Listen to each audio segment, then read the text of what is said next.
Okay, welcome back to another Nostalgia Bite. I'm Johnny. I'm Darren. And there in this episode, I picked Lock, Stock, and Two Smoking Barrels. Ah, Guy Richie film, 1998. Now, I picked it because eventually we're going to talk about Snatch as in a full episode. And so I okay. kind of like save all I want to say about this and that for that episode. But I do want to kind of briefly say what I think about Lock, Stock, and Two Smoking Barrels. By the way, I never say the full title. I No, always say, it's too long. but anyway, Guy Ritchie, I said before how much I really enjoy his movies and I love his style and everything.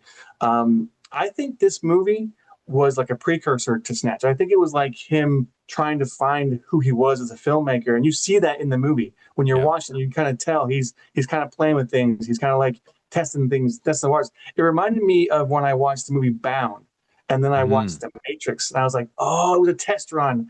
They were just kind of like practicing what they're going to do for The Matrix. And Hmm. so when you know that, when you see Snatch first, like I did, then went back and watched Lock, Stock, and I was like, oh, he was kind of like learning how to do this Hmm. during this movie. There are some problems with it. I don't think. I mean, it's got Jason Statham and it's got Vinnie Jones and it's got some good acting in it, and it's not a bad script. But I think just some of the technique wasn't there yet. Like it wasn't quite good enough yet.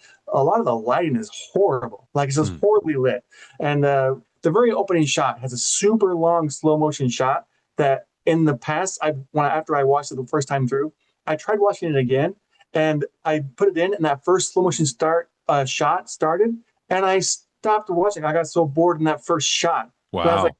I don't have time for this. This is taking way too long. And so I stopped it and didn't watch it. So I watched it recently and I was like, well, that wasn't that long of a shot. But anyway, yeah, so like I say, I think it's just Guy Ritchie trying to get his footing, trying to figure out who he is as a filmmaker. And because of that, it doesn't quite hit everything I want it to, but I still enjoy it. But at the same time, I keep thinking, man, this could be as good as Snatch, but it's not. Right. Well, I think this came at what, 98, right? So this is after Pulp Fiction. This is after Reservoir Dogs. This is after Jackie Brown.